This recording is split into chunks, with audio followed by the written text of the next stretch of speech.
नमस्कार मित्रांनो, तर लाखात एक आमचा दादा या मालिकेच्या एपिसोडमध्ये आपल्याला पाहायला मिळत आहे की शत्रूने माती खाल्लेली असते. CCTVचं बटन बंद न करताच त्याने अन्नाचे विष कालवलेलं असतं ते सगळ्यांच्या नजरेसमोर येईल म्हणून डॅडी तात्पुरता बंदोबस्त म्हणून सूर्याला जामिनावर बाहेर काढतात.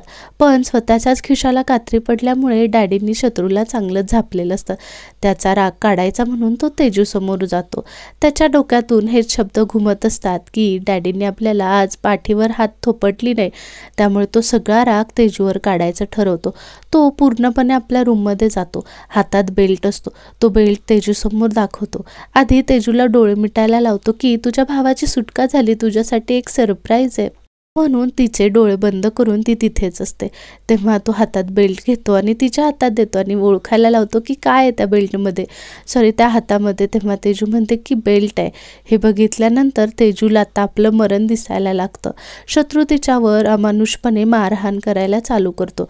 तो डॅडींनी आपल्यावर काढलेला सगळा राग तेजूवर काढण्याचा प्रयत्न करत असतो. ही सगळी बातमी डॅडींच्या बायकांना, शत्रूच्या आयांना कळते. तेव्हा ते आता तेजूची यातून सुटका झाली पाहिजे आणि त्यांना काय करायचं आहे हे त्यांनी ठरवलेलं असतं. त्यांच्या प्लॅननुसार तेजूची शत्रूच्या हातातून सुटका करवण्याचा पूर्णपणे प्लॅन बनवलेला असतो. इकडे भाग्या घरी येणार असते म्हणून सूर्याच्या बड्डेचं सेलिब्रेशन सगळ्यांनी चालू केलेलं असतं. तुळजा खूप छान दारात रांगोळी काढते. त्यावर वाढदिवसाच्या हार्दिक शुभेच्छा सूर्या असं लिहिते. तेव्हा ती म्हणते की ही रांगोळी नक्की सूर्याला आवडेल म्हणून ती पूर्णपणे तयारी केलेली असते. ती सूर्याची वाट बघत असते पण सूर्या येत नाही. सूर्या आपल्या नेहमीच्या ठिकाणी, ज्या ठिकाणी तो आईशी बोलतो त्या ठिकाणी जाऊन बोलत असतो की काय केलंस तू माझ्यासाठी? काहीच नाही केलंस. अगं माझा वाढदिवस आहे आज, पण वाढदिवसा दिवशी तू मला सोडून गेलीस. तू ज्याचा वाढदिवस सेलिब्रेट करायचा असतो त्या दिवशीच तू मला सगळ्यात मोठं दुःख दिलेस, असं तो त्याच्याशी बोलत असतो. तेवढ्यात तुळजा मागून येते आणि बोलते की सूर्या काय झालं, तू इथे काय करत आहेस? तेव्हा सूर्या म्हणतो की काही नाही. सूर्या तुळजाला काहीच सांगत नाही. तुळजाला वाटतं की सूर्या आपल्यापासून काहीतरी लपवत आहे म्हणून ती म्हणते की सूर्या तुला मला सांगायचं नाहीये का काय झालंय ते? तेव्हा सूर्या म्हणतो की काही नाही, चल आपण जाऊया इथून. तेव्हा तुळजा म्हणते की सूर्या मला खरं खरं सांग, तू इथे काय करतोयस? सूर्या म्हणतो की अगं काही नाही तुळजा, खरंच काही नाही झालेलं.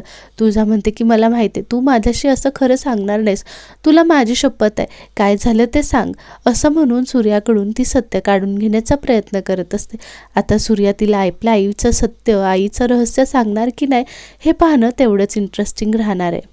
तोपर्यंत तुम्हाला हा व्हिडिओ आवडला असेल तर आपल्या चॅनलला लाईक करायला, शेअर करायला आणि सबस्क्राईब करायला विसरू नका.